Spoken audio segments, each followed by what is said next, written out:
Direct flight के पैसे पे किए, उसके बाद में यहाँ पे 4,500 रुपए भरने के बाद में SpiceJet is not allowing us to board the flight after. दोस्तों, आप भी अगर दुबई से घर जाने वाले हो, आज ही आप जाओ, फिर 1 साल बाद जाओ, 2 साल के बाद जाओ, कभी ना कभी तो आप घर जाओगे ही।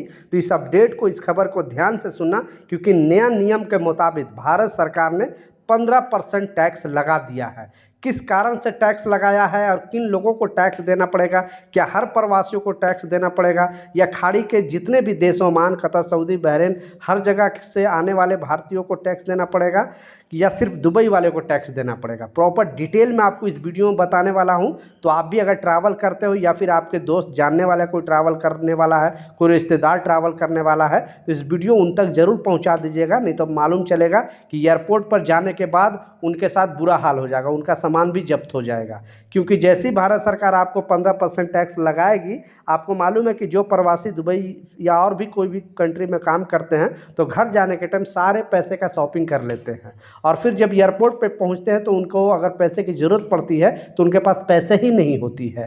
तो इस वजह से बुरी तरह फंसोगे। तो पहले से अगर जानकारी हो जाएगी तो आप मुसीबत में नहीं पड़ोगे, पहले से उसके लिए तैयारी कर लोगे। तो चलिए स्टार्ट करता हूँ, बताता हूँ खबर के बारे में, अपडेट के बारे में।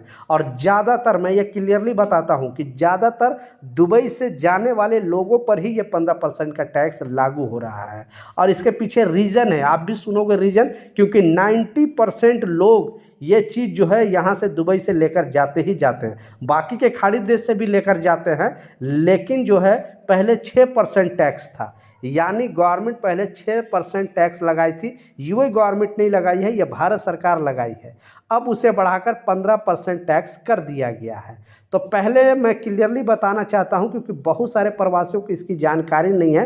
पहले रूल के बारे में आपको ध्यान से समझ लेना पड़ेगा और इस वीडियो को बिल्कुल छोड़ के नहीं जाना पड़ेगा, क्योंकि आधा अधूरी जानकारी खतरनाक होता है। आप सोचोगे जब एयरपोर्ट पर आपके साथ घटना घट जाएगा, उस टाइम मेरा बात याद आएगा, आप बोलोगे कि हाँ सच हो रहा। क्योंकि बीच में गवर्नमेंट ने एक लिमिट बताया था कि जो भी प्रवासी अगर बाहर कंट्री से आता है, 1 साल से ज़्यादा अगर रह लेता है किसी भी कंट्री में, Oman, Qatar, Saudi, Bahrain, Dubai, कहीं से भी, और वहाँ पे रह लेता है, तो पहले क्या होता था कि उनको लिमिट 50,000 रुपये तक का सामान का ही दिया जाता था, लेकिन उसको बढ़ाकर 75,000 कर दिया गया था।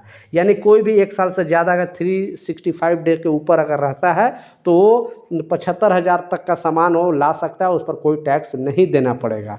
गोल्ड पर भी वही नियम लागू होता था, 50,000 रुपये तक का गोल्ड जो है जेंट्स ला सकता था और लेडीज़ जो है 1 लाख रुपए तक का गोल्ड लेकर दुबई से जा सकता है। क्योंकि ज़्यादातर प्रवासी जो दुबई में रहते हैं वो 90% लोग गोल्ड लेकर घर जाते ही जाते हैं। इसलिए जो वहाँ पे चेकिंग डिपार्टमेंट है, दिल्ली हो, मुंबई हो, लखनऊ हो, सबकी निगाह दुबई से आने वाले पर ज़्यादातर रहता है। तो अब इस अपडेट में बताया गया, पहले ही आपको मालूम होगा कि जब भी हम ज्वेलरी अगर लेकर जाते हैं गोल्ड वगैरह, तब तो उस पर हमको उतना टैक्स देने की ज़रूरत नहीं है, मतलब 50,000 के लिमिट में अगर लेकर जाते हो। लेकिन कोई भी कॉइन अगर लेकर जाते हो, 24 कैरेट का अगर गोल्ड लेकर जाते हो, तो आधा ग्राम क्यों ना लेके जाओ, 1 ग्राम क्यों ना लेके जाओ, आपको टैक्स देना ही देना पड़ेगा। तो गवर्नमेंट ने क्लियरली बता दिया। और लिमिट से ज़्यादा अगर ज्वेलरी भी लेकर जाओगे तो टैक्स देना पड़ेगा। तो पहले ये जो टैक्स था 6% टैक्स था, लेकिन अब इसे बढ़ा दिया गया है 15%।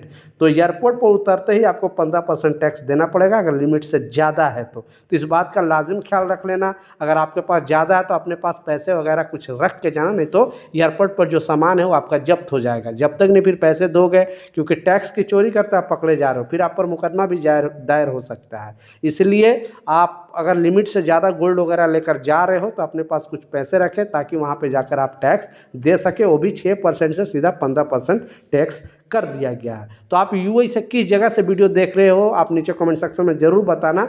और अगर आप ट्रैवल करने वाले हो तो अपने दोस्तों से या फिर अपने भाइयों के पास इस वीडियो को ज़्यादा से ज़्यादा शेयर करें, ताकि उनको भी इसकी जानकारी मिले। तो ये कुछ अपडेट था, कुछ जानकारी था। मिलता हूँ नए अपडेट के साथ, नई जानकारी के साथ। जब तक जय हिंद।